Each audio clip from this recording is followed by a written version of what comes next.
Hello, Internet. Hello, Henry. My name's Sam Rubenstein, and this is After Campfire. This After Campfire is a week late. Why is it a week late? Because my computer decided it didn't want to do computer things anymore, which was horrifying. Um, Last weekend, my computer crashed. It got, for lack of better terms, but the good news is that we put my entire computer onto this cute little hard drive, which now thinks it's a computer, and it is plugged into a computer that cannot leave my desk because it needs it to constantly be charging so that that hard drive does not destroy the battery. So now I'm here, finally ready for After Campfire. And yeah, it was chaotic. It's been a very strange few weeks. I feel like the world is weird outside. I'm still teaching from home, which is not nearly as weird as you think I might think it is. Like, it's pretty cool. I'm doing all right at it. I go online, I talk to my kids, we read, we discuss themes, we discuss literature. I'm getting my kids aggressively into Greek mythology. Why? Because I'm aggressively into Greek mythology, but not like as much as like I should be, but like enough. Um, and yeah, so that's what I'm up to. Every yawn is just terrible. It reminds me that I'm tired. So that's the thing. I'm still working, I guess, which is nice. I'm still teaching, which is nice. And I do debates, which is nice. Um, but yeah, so that is what is going on in my world. I don't know. I don't have a good how to adult life. I just come on and I tell you things about me based on the questions. I'm just kind of doing whatever. Uh, I'm filming something next week with a bunch of friends. It is a surprise. Um, Henry knows what it is, but the rest of you will be surprised. I think it's so dumb, but I'm all about it.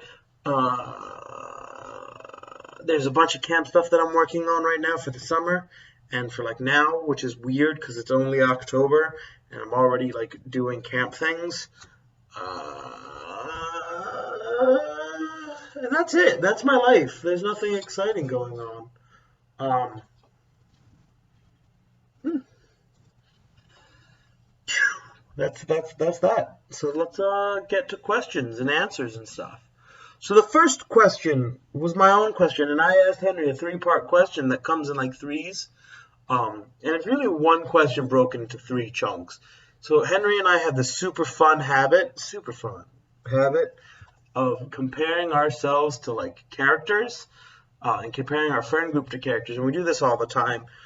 We've done this for the show Infinity Train.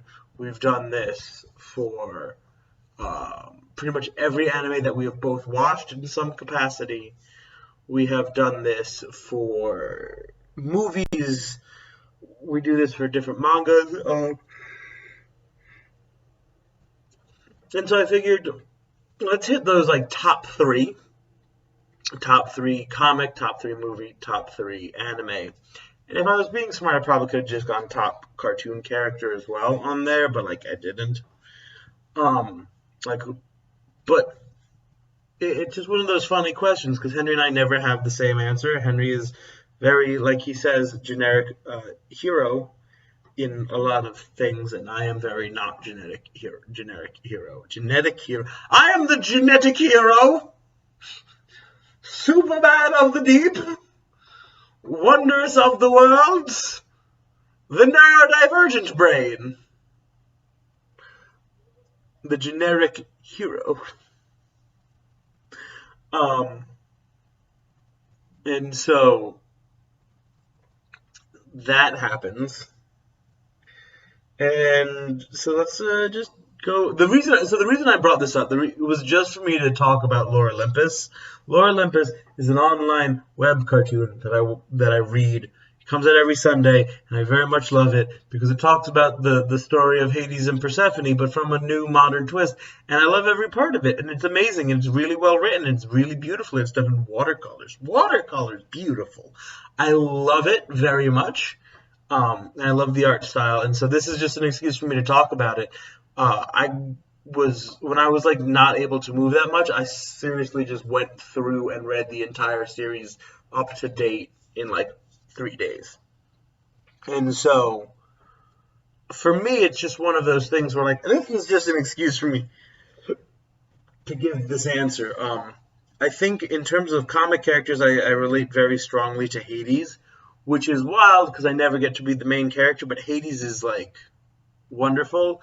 Hades is very caring, Hades is very compassionate, but Hades is also very like kind of cold and distant and doesn't really like humans or, well, in this case, gods. Like, he's very, not like not emotional, but not connected to people all the time. Like, he's very much sick of people, which I feel like a lot. But more importantly than that, the big thing with Hades is at the end of the day, he's very compassionate about the people that he cares about. And so like there's just this niceness about Hades that I really enjoy and I relate to on a personal level.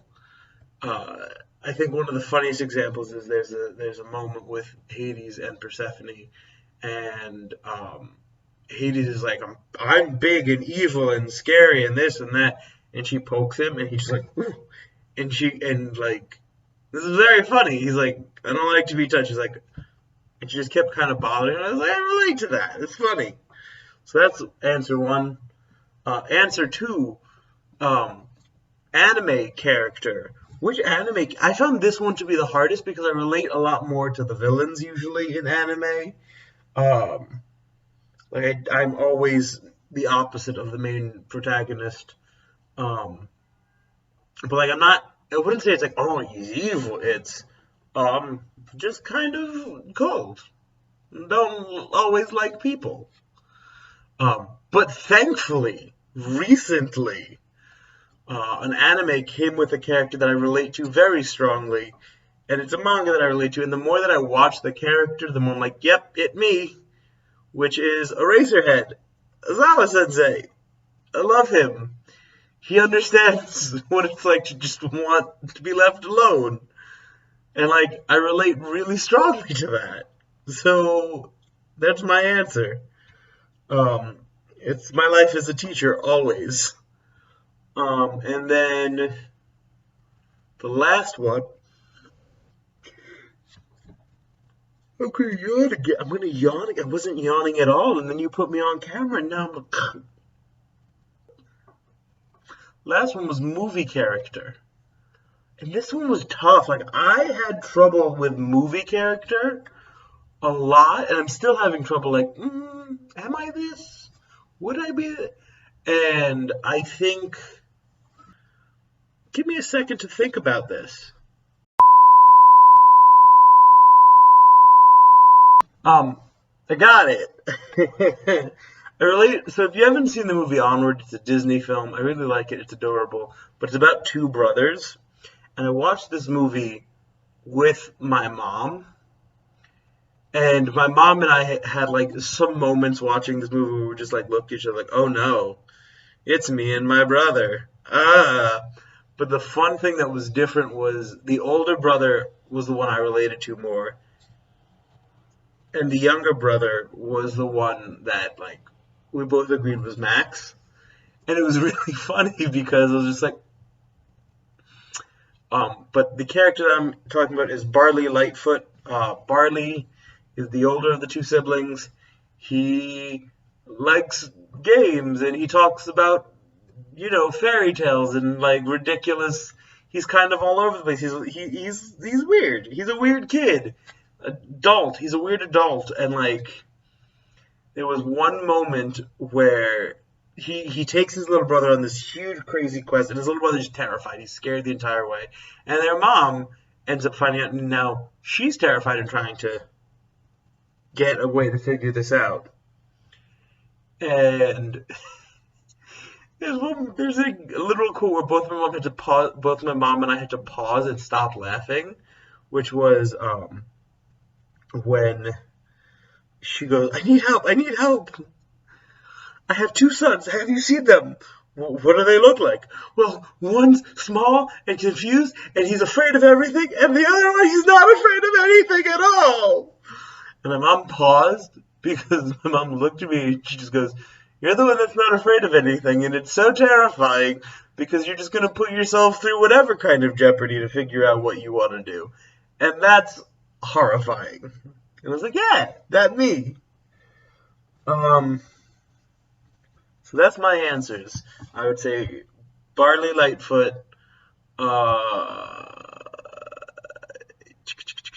Aizawa Sensei, aka Eraserhead, and Hades. Those are my three characters. Yeah. This was all just so I could say that I really like Hades as a character. That Henry, you should really read Lore Olympus. Read Lore Olympus. Read Lore Olympus. You would say, "Wow, it's a stupid love story," and then you'd read all of it because it's adorable and heartwarming and really sad. Lore Olympus. Read Lore Olympus. Lore Olympus.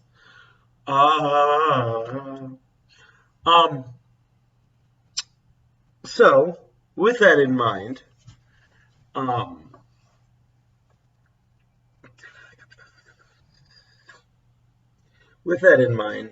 Henry then asked me to talk about the debates, which is a weird thing to talk about. This video is going to end up being like 20 minutes. Let's be real here.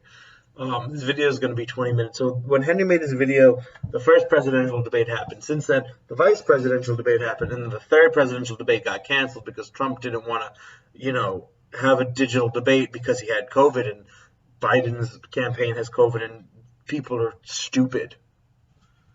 So now we're here, and I've got a lot of words for debating, debaters, debate. All right, one, that first presidential debate was not a debate. It was a confrontation thingy, as per my friend Hadar from Israel. Two, the vice presidential debate was not much better, but it was bad for a very different reason that bothers me, I think, a little bit more. Like a little bit more, it bothered me. So we're going to break down both of these quickly. I'm going to tell you what I would want. All right, one, the problem with the first presidential debate is that Donald Trump is a person. I can just bleep myself out because, that's a thing. Donald Trump is he's he's so stupid and doesn't know how to debate. And Joe Biden isn't a good debater because Joe Biden has a speech impediment. Now, keep in mind, Joe Biden's speech impediment, he does a very good job at handling. He's gotten really good at it. And anytime people see that he's stumbling over his words or things like that, those are what's called like mnemonic redirections, where he's trying to figure out ways to get past, not mnemonic. Why did I say mnemonic? It's phonetic redirections, where he's trying to just get past his issues. And so it wasn't fair. And Trump came out specifically using what's referred to as the Gish Gallop, which is the ability to say things very fast, very loud, over and over again, even if they're true or not, because you can. Which isn't fair to Biden, because Biden's literally not going to be able to keep his stutter and speech impediment in check if he's constantly getting spoken over. So that wasn't fair, and it was intentional, and it was meant to make Biden look stupid. So that's not how you debate. Let's be realistic here. That's messed up. The second thing is the vice presidential debate. You had both Kamala and Michael, just talking around questions for an hour and a half, as neither of them answered anything, said anything, or did anything of actual value or importance, because neither of them thought that was a thing that they should do. Which was stupid. They both kept to the rules and stayed in time as best as they could. I mean, Mike Pence tried to kind of begin to stomp on Kamala's point, but like that didn't happen. Kamala got kind of stomped on, and that's not fair. But also, she did a fine job. Everyone did at the actual part of debating. But you know what they didn't do? Answer any of the questions or effectively do anything. So, if it were up to me, it's not up to me, but if it were up to me, I think, one, if I was in charge of a debate, we would be doing either a parliamentary debate or a what's it called? Lincoln Douglas format debate. I would actually use a predetermined debate format. They use these like broad, you have 6 minutes to respond. Afterwards, they're going to have 6 minutes to respond, and then you'll have 5 minutes to talk it over with each other. Like, that's stupid. They're not going to follow that. That's too much time. No one's going to listen to it. It's going to be a mess. And then, on top of that, cut everyone's mics. Just everyone's mics can be cut when they're done talking. We don't need to hear them. They're not real people after that. That's my biggest beef. Just cut the mics. No one needs to hear that. And then, I would be very tough. I'm not nice. I'd have a very loud timer going off, like, "Oh, your time's up. Shut your face," because that's what you're like. That's it. And the rule is you're supposed to let someone finish their thought in a debate, and thought is a sentence. Now, what Trump did is he would just keep adding to the same thought, and just use run-on sentences, which you can't do. So shut up. Like I'm. The day after the debate, I went on to all of my classes and was like, "Listen, if any of you ever do this, I will throw down. I will throw hands because like you can't. This isn't how debating works." And so for me, I think the biggest problem that people have when it comes to moderating these presidential debates is the format's wonky, and then on top of the format being wonky, they're so polite. No, you can call someone out. You didn't answer the question. If you're a moderator, you're allowed to say you didn't answer the question. You're not really supposed to. Like you're not. But like they don't. And then on top of that, I just want an actual real debate where you answer the gosh darn questions. Keep the 90-minute format. Let them answer like 4 topics and then move on. It's very simple. It's just so easy peasy lemon squeezy. You're welcome for the reference.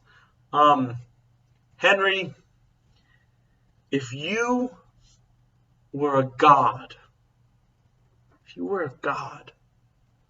what would you be the god of? And why?